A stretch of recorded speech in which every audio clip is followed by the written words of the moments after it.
Hi guys, welcome back to my channel. I'm back with another recap of Tyler Perry's Divorce Sisters Season 1, Episode 6, Heavier Than Words. So,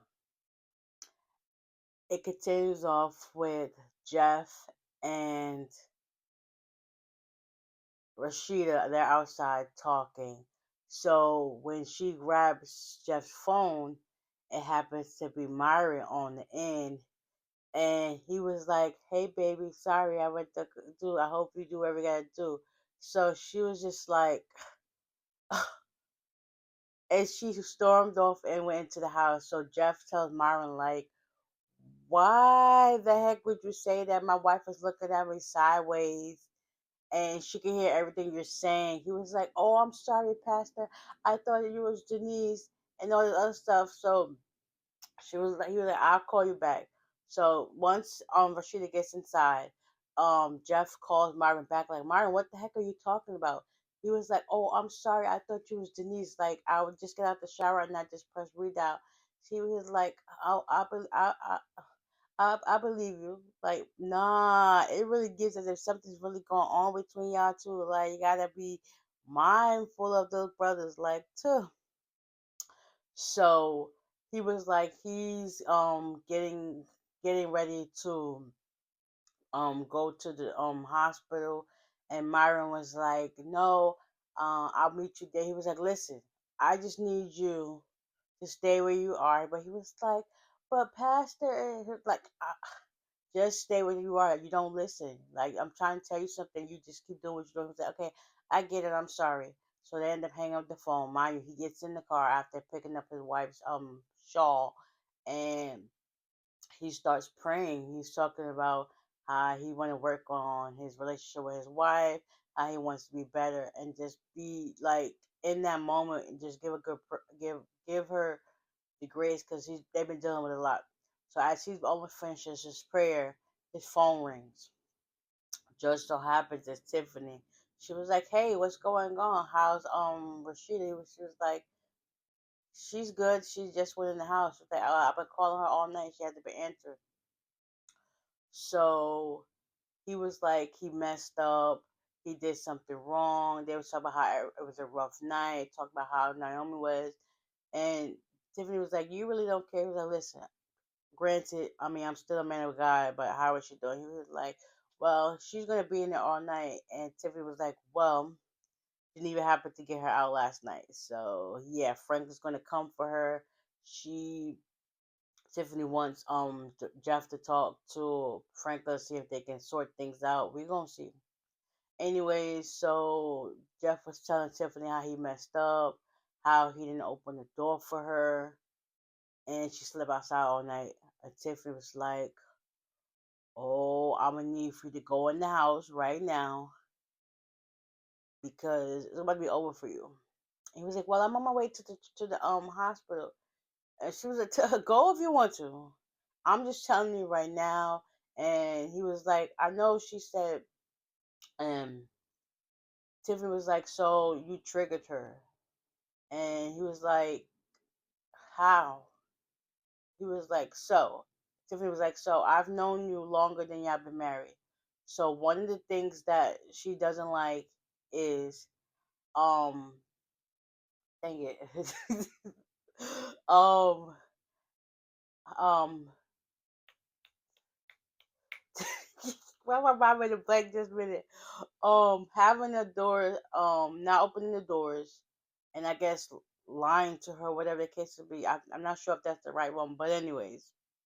And he was like, "So what really happened? Because I know she told me, but she told me that she don't like that, but she never told me what happened." So Tiffany was like, "You need to just go in the house and talk to yourself." He was like, "What really happened?" So eventually, Tiff told her back in college she was dating this boy, and there was a knock on the door. Next, you know, it ended up being his frat brothers.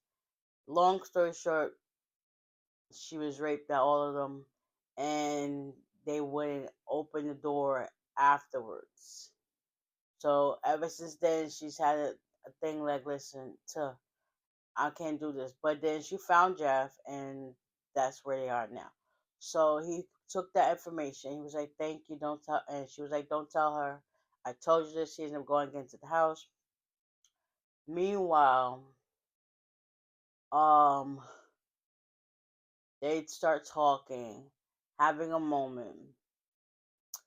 Um, Geneva at this point, she's basically following the girl that William saw her that William was with at the school, and she's just riding around seeing where she's going. After they have a moment, Jeff and Rashida, he was like he loved her. He basically telling how sorry he was for not opening the door, how he's been so blindsided with work and stuff that he really had to put her needs first. And she hears him out, and he apologized for not opening the door for her. So she was like, he was like, "What can I do?" And she was like, "Go to work." And then he was like, "I'm so sorry. What can I do?" Literally, she just told you, just go to work, and you still keep badgering this girl about what's really going on. So she was like, "Just give me my space, and I'll get ready to go." So he rubbed her back, say, "Okay," and then he steps off. By this time, she done took a shower, whatever the case may be. She's calling. She called Geneva. She's still following the girl. So Geneva answers, and she was like, "I'm doing just something." She was like, so she basically, the way Rashida and Geneva worked, like she really picked up on Geneva's energy about the whole Javon situation. So she was like, "You saw that?" She was like, "Yeah." So what's going on? She was like, "Listen, I'm following Williams supposedly crush," and she was like, "So you still have on your dress from last night?" She was like, "Yes," and she was like, "Geneva, girl, take your butt home, and then when you finish, come see me. But have y'all spoke to Naomi? Naomi's been lost in the wind. She basically with that dude, and she don't care what her girls got to say right now. She's probably just having a moment to like decompress and see if she could get her mind right, so she could get her lick back on Franklin. That's just what it's giving." So after that, Rashida was like, "Just go home and leave that girl alone." She was like, I am." So she's finding that she Geneva actually sees the girl go into her yoga studio. So she was like, "Okay, that's cool." So she ended up making it back home, changing her clothes, taking a shower, whatever the case may be, and she's getting ready to go to work because she had a client because they agreed that they're going to check on Naomi later on that day. So she's like, "Cool."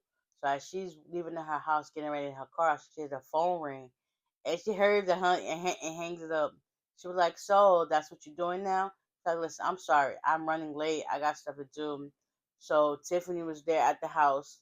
So I guess their driveway is right next to the house that's supposed to be getting sold. So she was like, "I have a client coming." And Javon talked to me all last night. She was like, "Okay, cool. Um, Great on this listing because that's not what she's doing, but she's actually filling in for somebody else, so that's cool." She was like, "So what's really going on?" And stuff. That she was like, "Well, I don't know what to tell you." And Tiff was like, "I really hate this cloak and dagger that they're doing. Like it's giving bad energy, but also jealousy at the same time." So Geneva was like, "I can't." Javon ends up pulling up right in the nick of time. So like, "Hey, how you doing? I'm here to talk about this listing. I'm gonna put it in." Like, it's cool because me and William talked about it the night before that we could be neighbors, and she was like, "Okay, well, I gotta go." Meanwhile, the realtor shows up after Tiff and Javon had a moment about how he wanted to kiss her, how they're still going on their date later on tonight. She was like, "We'll see." And he told her how beautiful she looked in her outfit. She was like, "Yeah, I'm shy, really shy." And it's just like, it suits you, the outfit. Tentative. So they end up going in the house to go check that out. Meanwhile, Jeff comes back in after Rashida gets off the phone with Geneva, and he was like, "Hey, babe." She was like, "Hey, what are you doing here? I thought you left." She was like, "Yeah, I decided to wait for you." And he basically told her, like, in the midst of what's going on, because she realized that it was Tiffany the one who told him about what really happened to her. She was like, "So why you being available now?" He was like, I just try to like do better by you and just try to open them now. Like when I was in the midst of what really happened, this is what's going down." So in the midst of him praying, he told her what happened, how she got the phone call. Tiff never calls him. So basically, he thought that was a sign from God that he answered the prayer real fast so they can get back on their relationship and good in term. That all that happened. Then she also asked him, "Are you having an affair with Myron?" He was like, "Hell, H no." And he was like, she was like, "Are you any interest in him?" He was like, "No, I have no interest in him or any man at the church." Now, Maya did a couple of ladies that are fancy, but it is what it is. So I'm gonna just tell you. So she said the three names, and she was like, "Ew." He was like, "Yeah, see, I ain't really on that, but on got eyes for you." He basically reiterated and reassured her that he only has eyes for her, how much she looked beautiful last night, and she was just like, "Where's all this coming from?" So he basically tried to say he's going to do better by her. He's going to like put down these walls and be more open and receptive to what she has to say, and also not be so closed off to her with her heart. Like he promises to like never do that again. Always promises to open the doors and just get them back on good track. He also wanted to just like give her that good reassurance that she needs, so they end up hugging it out. And you could tell she felt like a weight was lifted off her shoulder when she finally like he picked her arm back up to hug him properly, and it's just like she would close her eyes and was just probably like, "Yeah, this is what I needed." And it's like it's sad it took that to get that. He realized he was an a-hole for that. So yeah, that put things back into perspective. Meanwhile, at this time, Bridget she makes it to the church. Calvin is sitting there waiting. He was like, "So you running late?" She was like, "Yeah, I was." "So where is he?" And she was like, "I don't know where he's at." And he was like, "So you lying in the church?" And he was like, she was like, "I put him out, but where is he?" She was like, "I don't know." Okay, he's probably went to his mom's house, and Calvin was like, "So where is that?" She was like, "I don't know." And they're just going back and forth. He's like, all I know is that he's going to jail. And that's just when Jeff and Rashida walk in, was like, "Who's going to jail?" Myra comes from the back, like, "I told him you was busy." And he was like, "Nah, this seems serious." So Jeff took Calvin to the back so they could talk about it. Bridget and Rashida went into the office so they could talk about what they had to do for work. They talked about how they didn't get a chance to hear from Naomi. Naomi was like basically MIA, and Bridget was like, "I tried calling her too. She ain't answering my phone call." And she was also like, "Well, we can't talk about this moment right now, even events and stuff like that. So just get on the phone with the publisher so we can get to these deals that we got to get done." Meanwhile, after that, later on, Geneva comes in. Bridget was like, "Well, I didn't get a chance to hear from her, but Geneva's here." So Geneva comes in, and Bridget wants to come and get the tea. She was like, "Listen, we can't talk right now. We got business to do. She's like, just make sure you get on the phone with the publisher."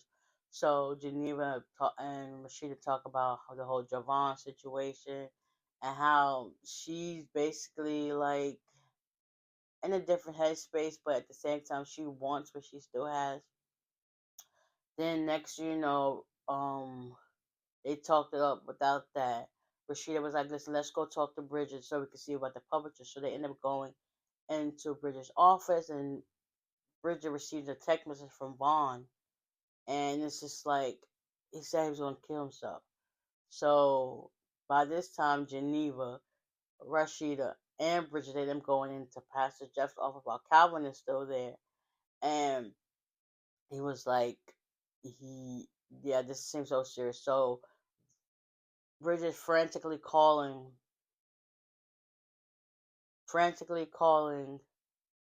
Vaughn to answer the phone, and he's not answering. So he eventually answers a little bit later, and they start talking. Hold up, I know I skipped this step. It always fails. Meanwhile, Geneva, before she went back to work, she goes back to the girls' yoga studio, and she talks about how she wants to set up the girls for a play date. She already knew. I think the lady Maddie's mom knew who she was, because she was like, "Oh yeah, your husband normally drops her off, so you already knew who she was, but she never knew who you were," which is crazy. So they end up exchanging numbers. You and Geneva was like, "So, do my husband have your number?" She was like, "I don't think so." So she's like, "All right, cool. You have a nice space." So meanwhile, Geneva, she ended up putting her phone down and I guess recording requests when she was going back to her car. I never knew she smoked. I guess when she's stressed, she smokes. So she sits in her car for a little bit, and then she ends up getting back out. I was like, "Oh, I left my phone here," and she ended up finding it. So she gets back into her car. She ended up playing the message. She was like, "Listen, I just had a strange call."